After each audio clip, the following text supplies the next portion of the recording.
I am 95 years old. I am looking at you from a place you still call someday.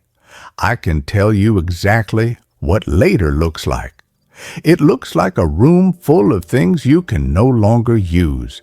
It looks like shelves of plans that never became real. It looks like memories of things you never did, replayed without mercy. You think you are being careful. You think you're being responsible. You think staying where you are is a temporary decision. I am watching you confuse comfort with strategy. I am watching you delay without calling it delay. You wake up every morning in a life that is fine. Fine pays the bills. Fine keeps the peace. Fine slowly drains urgency. You tell yourself you will start when conditions improve. You tell yourself you are not stuck, just waiting. Waiting for what? Why does quitting feel reckless, but wasting years feels mature? Why does a stable paycheck feel like proof of progress? Why does ambition start to sound childish once you can afford dinner? Why do you trust a future version of yourself to be braver than you are right now? Why do you believe energy will magically return after years of disuse? You are not confused. You are avoiding friction. Friction creates motion. Motion exposes risk. So you stay still and call it planning. Later feels safe because it has no deadline. But later is not empty time.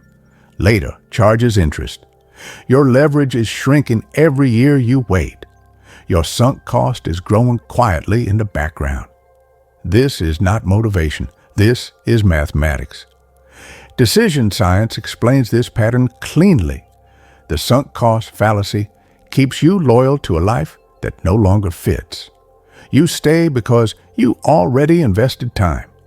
You stay because leaving would mean admitting the trade was bad. So you protect a life that is merely acceptable. Comfort accelerates entropy. Entropy does not announce itself. It settles. It normalizes. It convinces you that nothing is wrong because nothing is on fire. At 30, leverage is energy. At 40, leverage is flexibility. At 50, leverage is reputation. Each year you wait, leverage converts into obligation. Titles, mortgages, expectations, stories you now have to defend. You think you are preparing. What you are really doing is rehearsing stagnation. You repeat the same week until it feels like a life. You postpone ambition until it feels unrealistic. You tell yourself you will start the business when you feel ready. You will travel when work slows down. You will change your life when things settle. Things do not settle. They accumulate. I have seen this pattern complete itself more times than I can count. It does not end in disaster. It ends in quiet regret, quiet envy, quiet awareness that the window closed while you were adjusting the curtains. October 3rd, 1989. It was a Tuesday. The light in my apartment was dull and yellow, the kind that makes dust visible. I remember the smell of burnt coffee. I remember the sound of traffic below my window. I was 42 years old. I had just come home from a job I told everyone I was grateful for. My briefcase was on the chair. My tie was still on my neck. Inside the briefcase was a notebook I had carried for 7 years. Ideas, plans, a business I was going to start when the timing was right. That night, I sat on the edge of my bed and opened it again. The pages were full. The dates were old. The handwriting was younger than I felt. I realized something then that I did not say out loud. The timing had never been the problem. I closed the notebook. I put it back in the briefcase. I told myself I would look at it on the weekend. That weekend never changed anything. By the time I noticed, years had passed quietly. No collapse, no drama, just distance between who I was and who I kept postponing. That is when the forecast began to feel personal. I did not feel regret that night. That is important. Regret does not arrive loud. It waits until silence becomes permanent. After that Tuesday, life continued without protest. I went to work. I paid bills. I answered emails. People called me reliable. They meant it as a compliment. The notebook stayed in the briefcase. The briefcase stayed by the door. Every morning I stepped over it. Every night I ignored it with intention. Ignoring something repeatedly trains the brain to forget it matters. Years passed this way, not dramatically, efficiently. By 45, my job title had improved. By 48, my income had stabilized. By 50, my calendar was full months in advance. From the outside, this looked like progress. From the inside, it felt like inertia with better furniture. This is how postponed ambition dies, not by rejection, by accommodation. I told myself I would start once the mortgage felt lighter, once the kids were older, once the market made sense. Each excuse sounded reasonable in isolation. Together, they formed a prison I defended passionately. Decision science explains this without emotion. Once you invest heavily in one path, abandoning it feels like loss, even if staying costs more. This is the sunk cost fallacy at work. The brain treats past effort as a reason to continue, not as data to evaluate. I was no longer choosing the best option. I was protecting my previous choices. Every year I stayed, the cost of leaving increased. Not financially at first, psychologically. Identity hardened. Risk tolerance shrank. My tolerance for discomfort collapsed. At 53, I stopped talking about the business idea out loud. At 56, I stopped writing new ideas down. At 60, I told a younger colleague to be patient when he mentioned starting something of his own. The sentence tasted bitter the moment I said it. This is erosion, not failure. Erosion. 1% of courage lost per year, 1% of energy traded for predictability, 1% of belief redirected into justification. Over 40 years, that is not a small number. That is total loss. The turning point did not come during a crisis. It came during a quiet afternoon when I cleaned out a closet. That is how late realization usually arrives. When nothing urgent is happening. I found the notebook again. Same one. The cover was bent now. The pages smelled old. Paper absorbs time the way skin does. I sat on the floor and read it slowly. Not with hope, with curiosity. The ideas were not childish. They were not unrealistic. Some of them had been built by other people in the years I waited. Better versions, with worse starting conditions. That is when the math became undeniable. The problem was never talent. The problem was timing. And I had spent decades spending it. I tried briefly to resurrect the idea. Briefly is generous. I made calls. I scheduled meetings.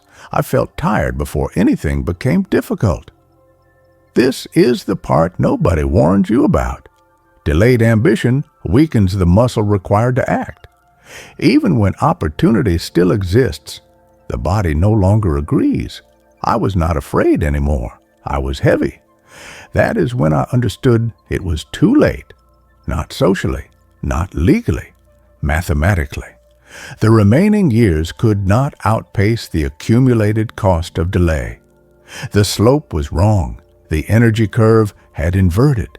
This realization did not break me. It clarified me. I finally saw the full equation. Every year you wait, leverage decreases. Every year you stay, sunk cost increases. At a certain point, the lines cross. After that, change becomes theoretically possible, but practically unreachable. That crossing point is different for everyone, but it always arrives earlier than expected. I became a cautionary example without meaning to.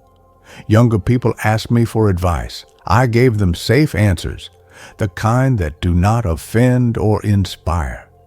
Inside, I knew the truth was sharper.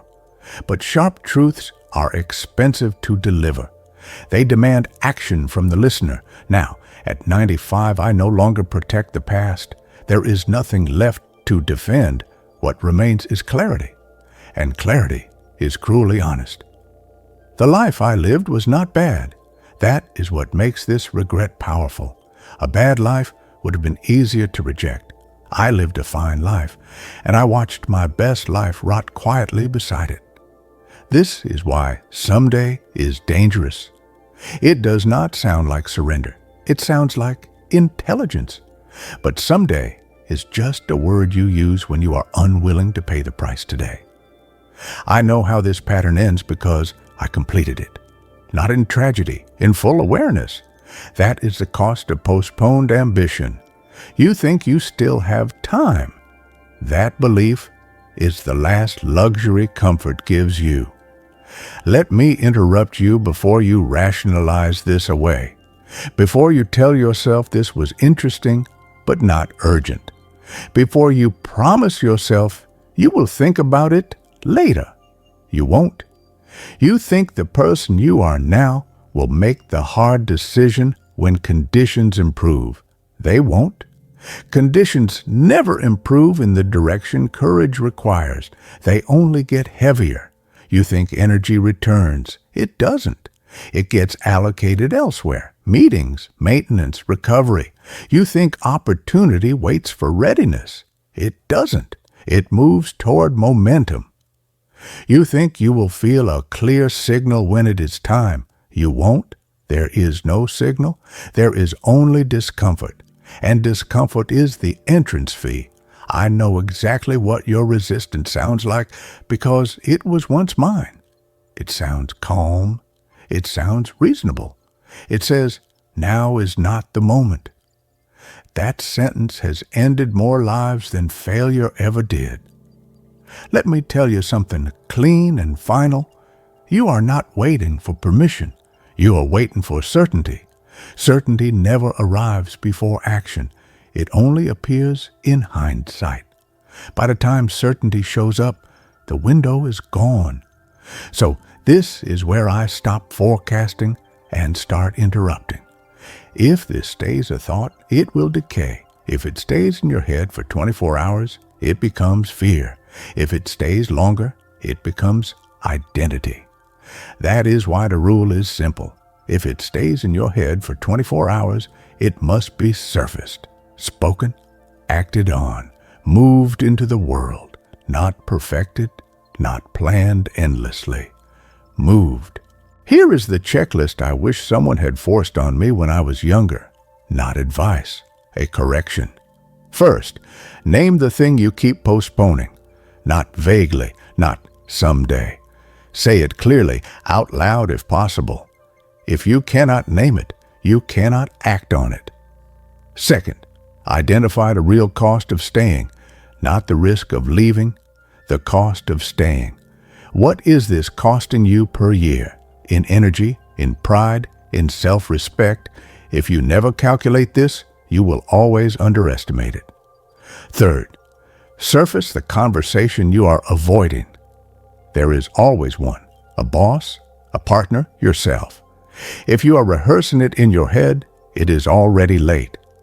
Have it within 24 hours, not when it feels right, when it feels necessary. Fourth, make one irreversible move, small but real. A resignation letter drafted, a ticket booked, a public commitment made. Reversibility feeds hesitation. Irreversibility creates momentum. Fifth, stop asking people who chose comfort how to choose courage. They will give you answers that protect their past, not your future. This checklist is not about success. It is about alignment. Success is unpredictable. Alignment is not. You do not need a perfect plan. You need motion. Most people die with their potential intact, unused, unchallenged, unclaimed. They tell themselves a story where circumstances were the problem. They were not. Timing was, and timing was spent. I am not angry at my younger self. Anger requires ignorance. I had information. I lacked urgency. That is the difference between knowing and acting. Action is not built on knowledge. It is built on pressure. Consider this pressure. There is a version of you 10 years older who is already disappointed. Not devastated, disappointed. That is worse. They will remember this moment, this exact awareness, this exact discomfort, and they will know you recognized the pattern and chose comfort anyway. That knowledge does not fade, it sharpens. I am speaking to you now because later never listens. Later is deaf. Later is busy. Later is exhausted. You still have leverage, not unlimited, but enough. Enough to move, enough to disrupt the pattern, enough to avoid finishing this story the way I did. Do not wait for confidence. Confidence follows action. Do not wait for permission. No one is coming.